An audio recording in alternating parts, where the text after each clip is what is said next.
इसमें खा नंबर का देखें। मैं इसका वाचन कर रही हूँ, आप ध्यान से सुने, अपनी बुक भी खोल कर रखा करें आप लोग, तभी आपको ठीक से समझ में आएगा। देखिए, मेरी अस्वस्थता में वह तकिए पर सिरहाने बैठकर अपने नन्हे नन्हे पंजों से ये मेरे सिर को, अपने बालों को इतने होले होले, होले होले माने धीरे धीरे सहलाता रहता था कि उसका हटना एक परिचारिका के हटने के समान लगता था। परिचारिका मतलब नर्स, जो देखभाल करती है उसको परिचारिका कहते हैं। गर्मियों में जब मैं दोपहर में काम करती रहती तो गिल्लू ना बाहर जाता, ना अपने झूले में बैठता। उसने मेरे निकट रहने के साथ गर्मी से बचने का सर्वथा एक नया उपाय खोज निकाला था। वह मेरे पास रखी सुराही पर लेट जाता और इस प्रकार समीप भी रहता और ठंडक में भी रहता।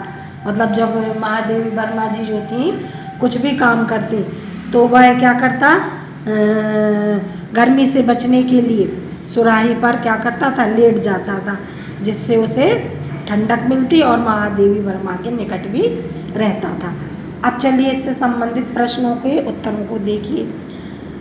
प्रश्न नंबर 1, उपर्युक्त गद्यांश का संदर्भ लिखिए। देखो, मैं आपको बार बार बता रही हूँ कि आपको इसमें पाठ का नाम और लेखक का नाम याद कर लेना है, इससे आपको 1 नंबर जरूर मिलता है अगर आप बिल्कुल सही लिखेंगे तो इसका आप सर्वप्रथम संदर्भ देखिए। प्रस्तुत गद्यांश हमारी पाठ्य पुस्तक हिंदी गद्य में संकलित एवं महादेवी वर्मा द्वारा लिखित गिल्लू नामक पाठ से अवतरित है। अवतरित की जगह आप ये भी लिख सकते हैं, लिया गया है। प्रस्तुत अवतरण में लेखिका ने बताया है कि यदि मैं घर पर रहती थी तो गिल्लू सदैव मेरे निकट ही रहना चाहता था। निकट माने पास रहना चाहता था। अब प्रश्न नंबर 2 देखें। अब इसका प्रश्न नंबर 2, रेखांकित अंशों की व्याख्या कीजिए। ये जो अंडरलाइन है उनकी आपको व्याख्या बतानी है, तो मैं इसका वाचन करूँगी फिर उसकी व्याख्या बताऊँगी। गर्मियों में जब मैं दोपहर में काम करती रहती थी तो गिल्लू ना बाहर जाता, ना अपने झूले पर बैठता। तो लेखिका महादेवी वर्मा जो है वो कहती हैं कि गर्मियों के समय में या गर्मी के मौसम में जब मैं अपने लिखने पढ़ने में व्यस्त रहती या लिखने पढ़ने का कार्य करती तो गिल्लू ना तो बाहर जाता, ना ही अपने झूले पर जाता था। उसने मेरे निकट रहने के साथ गर्मी से बचने का एक सर्वथा नया उपाय खोज निकाला था। और वो कहती हैं कि जब वो बाहर नहीं जाता था और तो सदैव मेरे करीब ही रहता था, मतलब मेरे निकट या पास रहता था। और गिल्लू ने गर्मी से बचने के लिए एक उपाय निकाल रखा था, क्या कि वह सुराही पर लेट जाता था। इस तरह वह एक पल भी मुझसे अलग नहीं होना चाहता था या मुझसे दूर नहीं होना चाहता था, और इस प्रकार समीप भी रहता और ठंडक में भी रहता। और महादेवी वर्मा कहती हैं कि इस तरह से वह समीप माने पास, वह मेरे पास भी रहता और ठंडक में भी रहता, क्योंकि वह सुराही पर लेट जाता था। ठीक, अब अगला प्रश्न है इसका, गिल्लू गर्मी से बचने के लिए किस पर लेट जाता था। तो अभी मैंने आपको बताया बोल कर कि गिल्लू जो था कहीं नहीं जाता था और वो गर्मी से बचने के लिए क्या करता था, सुराही पर लेट जाता था और उससे वह महादेवी वर्मा के पास भी रहता था। तो आप इसका उत्तर इस प्रकार से लिखेंगे, गिल्लू गर्मी से बचने के लिए सुराही पर लेट जाता था। ठीक, इस तरह ये आपके तीनों गद्यों की व्याख्या समाप्त होती है। और आप इसको ठीक से पढ़ें और बुक खोलकर, अपनी किताब को खोलकर इस गद्य का वाचन करते हुए प्रश्नों को, उत्तर को ध्यान से सुनेंगे और इसकी व्याख्या को करेंगे। अब आप खा नंबर का देखिए, ये दूसरा मेरे पास बहुत से पशु पक्षी हैं और इनका मुझे लगाव भी कम नहीं है, परंतु उनमें से किसी को मेरे साथ मेरी थाली में खाने की हिम्मत हुई है, ऐसा मुझे स्मरण नहीं आता। स्मरण माने याद। गिल्लू इनमें अब बात था। मैं जैसे ही खाने के लिए कमरे में पहुंचती, वह खिड़की से निकलकर आंगन की दीवार बरामदा पार करके मेज पर पहुंच जाता और मेरी थाली में बैठ जाना चाहता था। बड़ी कठिनाई से मैंने उसे थाली के पास बैठाना सिखाया, जहाँ बैठकर वह मेरी थाली में से एक एक चावल उठाकर बड़ी सफाई से खाता रहता। काजू उसका प्रिय खाद्य था। मतलब गिल्लू को सबसे ज़्यादा प्रिय क्या था? काजू सबसे ज़्यादा पसंद करता था। और कई दिन काजू ना मिलने पर वह अन्य खाने की चीज़ें या तो लेना बंद कर देता था या झूले के नीचे फेंक देता था। मतलब जो गिल्लू था, गिलहरी का बच्चा, सबसे ज़्यादा उसे काजू पसंद था। यदि उसे काजू ना मिले और अन्य चीज़ें भी उसको खाने दी जाए तो वो क्या करता था? नीचे फेंक देता था। अब इससे संबंधित आप प्रश्नों को देखें। प्रश्न नंबर 1, उपर्युक्त गद्यांश का संदर्भ लिखिए। मैंने आपको अभी भी बताया है, लेकिन अब फिर से इसका संदर्भ सुने ध्यान से। प्रस्तुत गद्यांश पाठ्य पुस्तक हिंदी गद्य से संकलित एवं महादेवी वर्मा द्वारा लिखित गिल्लू पाठ से लिया गया है। प्रस्तुत अवतरण में गिल्लू का खान पान का वर्णन किया गया है। मतलब जो इसमें है, जो वर्णन किया गया है गिल्लू के खान पान का, यानी खाने पीने के बारे में बताया गया है। अब अगला प्रश्न देखें। प्रश्न नंबर 2, रेखांकित अंशों की व्याख्या कीजिए। यानी जो अंडरलाइन है, रेखांकित, आपको इसकी व्याख्या करनी है। तो मैं इसका वाचन करूँगी, फिर इसकी व्याख्या को बताऊँगी। मेरे पास बहुत से पशु पक्षी हैं और उनका मुझे लगाव भी कम नहीं है। महादेवी वर्मा जी कहती हैं कि मतलब जो लेखिका है वो कहती हैं कि मेरे पास बहुत सारे पशु पक्षी हैं, सभी जो हैं सभी के साथ मेरा असीम माने बहुत अधिक लगाव है, परंतु उनमें से किसी को मेरे साथ मेरी थाली में खाने की हिम्मत हुई है, ऐसा मुझे स्मरण नहीं आता। और वह कहती हैं कि लेकिन किसी को भी मेरे साथ मेरी थाली में खाने की हिम्मत नहीं हुई, और गिल्लू इसका अपवाद भी है। मैं खाना खाने के लिए जैसे ही रोज मेज पर आती, गिल्लू माने गिलहरी, कूद फाद कर खाने के लिए मेज पर आ जाता था या पहुंच जाता था। मेरी थाली में क्या करता, वो बैठना चाहता था। और जैसे ही मैं खाना खाना शुरू करती, बड़ी मुश्किल से मेरी थाली के पास मैंने उसको क्या करा, बैठना सिखाया, क्योंकि वो कूद कर आ जाता था और वो जानता नहीं था। तो उन्होंने ऐसे तैसे उसको थाली के पास बैठना सिखाया।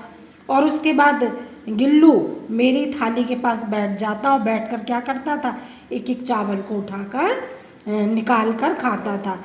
और उसे क्या थे, काजू बहुत पसंद थे। वो ये कहते हैं कि ऐसा मुझे याद आता है। अब इसमें अगला प्रश्न है, गिल्लू को क्या बेहद पसंद था। मतलब गिल्लू को क्या बेहद माने बहुत अधिक पसंद था। तो अभी मैंने आपको बताया भी है कि गिल्लू को सबसे अधिक काजू पसंद थे। तो आप इसके उत्तर को किस तरह से लिखेंगे, गिल्लू को काजू बेहद पसंद था, या इस तरह से भी लिख सकते हैं, गिल्लू को काजू बहुत अधिक पसंद था। ठीक। Good morning students. आज हम महादेवी द्वारा लिखित पाठ 4 गिल्लू से उसकी गद्यों की हम व्याख्या को करेंगे। सबसे पहले मैं इन गद्यों को पढ़ूंगी। इस गद्य की पढ़कर फिर आपको व्याख्या बताऊंगी। उससे आधारित जो प्रश्न हैं उनके उत्तर भी बताऊंगी। अब आप इसको ध्यान से देखें। इसका मैं वाचन कर रही हूँ। सोन जूही में आज एक पीली कली लगी है।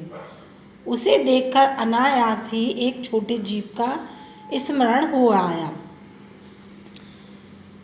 जो इस लता की सघन हरितमा में छिपकर बैठता था और फिर मेरे निकट पहुँचते ही कंधों पर कूदकर मुझे चौंका देता था। तब मुझे कली की खोज रहती थी, पर आज उस लघु प्राणी की खोज है। अब ये मैंने जो इस गद्य का वाचन किया, अब उससे संबंधित जो प्रश्न हैं उनको पूर्ण करेंगे। तो सबसे पहले प्रश्न है प्रश्न नंबर 1, उपर्युक्त गद्यांश का संदर्भ लिखिए। अब जैसे मैंने पहले भी आपको बताया है कि ये मुख्य है, आपको ये पाठ का नाम और संदर्भ करने के लिए लेखक का नाम आपको ज़रूर याद करना है, हर लेसन में करना है। तो अब आप इसका उत्तर देखिए। प्रस्तुत अवतरण या प्रस्तुत गद्यांश भी कह सकते हैं। प्रस्तुत अवतरण पाठ्य पुस्तक हिंदी गद्य में संकलित एवं महादेवी द्वारा लिखित पाठ गिल्लू नामक से लिया गया है। महादेवी जी ने सोन जूही की लता में एक पीली कली को देखकर गिलहरी के छोटे से बच्चे यानी गिल्लू की अचानक याद आ जाती है। लेखिका ने इस कोमल लघु प्राणी कौन, छोटा सा प्राणी, नन्हा जीव गिलहरी की प्राकृतिक मानवीय संवेदना क्षमता के आधार पर इसका चित्रण किया है। अब और सरल भाषा में देखना है तो ध्यान से सुने। प्रस्तुत गद्यांश हमारी पाठ्य पुस्तक हिंदी गद्य महादेवी द्वारा लिखित पाठ गिल्लू नामक से लिया गया है। और इतनी सरल भाषा में होगा तो आप इस तरह से भी लिख सकते हैं। अब दूसरा देखें। दूसरा प्रश्न है रेखांकित अंशों की व्याख्या कीजिए। यानी जो अंडरलाइन है ये, इसकी आपको व्याख्या बतानी है। तो अब आप इसकी व्याख्या देखिए, मैं फिर से पढ़ के बताती हूँ। सोन जूही में आज एक पीली कली लगी है।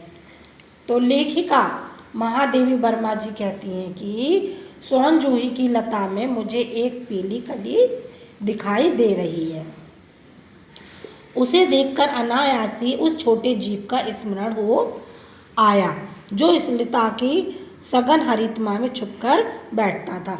और वे कहती हैं कि उसको देखकर मुझे एक छोटे से कोमल नन्हे प्राणी यानी कि गिलहरी के बच्चे की याद आती है, या स्मरण माने याद हो रहा है कि जिस प्रकार लताओं की बीच में उस कली में छिपी हुई है, जैसे जो लताएं हैं उसमें एक छोटी जो कली छिपी हुई है, ठीक उसी प्रकार गिल्लू भी उस लता में छिपकर बैठता था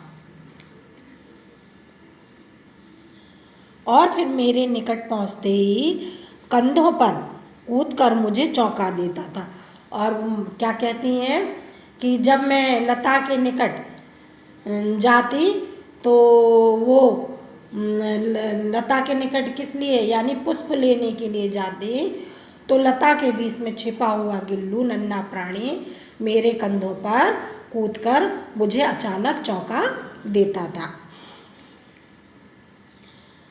तब मुझे कली की खोज रहती थी, पर आज उस लघु प्राणी की खोज है। और वो क्या कहती हैं, जब वो लता में छुपा हुआ रहता था, अचानक कंधे पे कूद जाता था, तो महादेवी वर्मा जी कहती हैं कि जब मुझे उस लता में एक कली को ढूंढने के लिए उसकी खोज रहती थी, जो इस संसार में अब समाप्त कर चुका है अपना जीवन, कौन, जो नन्हा प्राणी, किंतु उसकी आँखों में या उसे मेरी आँखों में रोज उसकी खोज रहती है। लेकिन अब वह सोन जूही की जड़ में मिट्टी होकर मिल गया है। शायद इस स्वर्णिम कली के बहाने मुझे चौंकाने के लिए ऊपर आ गया हो, और इसे कौन जान सकता है। अब इसमें ये अगला प्रश्न है 3 नंबर का, गिल्लू को कहाँ समाधि दी गई। यानी कि जो गिल्लू था नन्हा प्राणी यानी कि गिलहरी, उसको कहाँ समाधि दी गई। तो इसका उत्तर आप इस प्रकार से लिखेंगे, गिल्लू को सोन जूही की लता के नीचे समाधि दी गई। सोन जूही का जो पेड़ था, लता थी, उसमें उसको समाधि दी गई। तो आप इस तरह से लिखेंगे, गिल्लू को सोन जूही की लता के नीचे समाधि दी गई।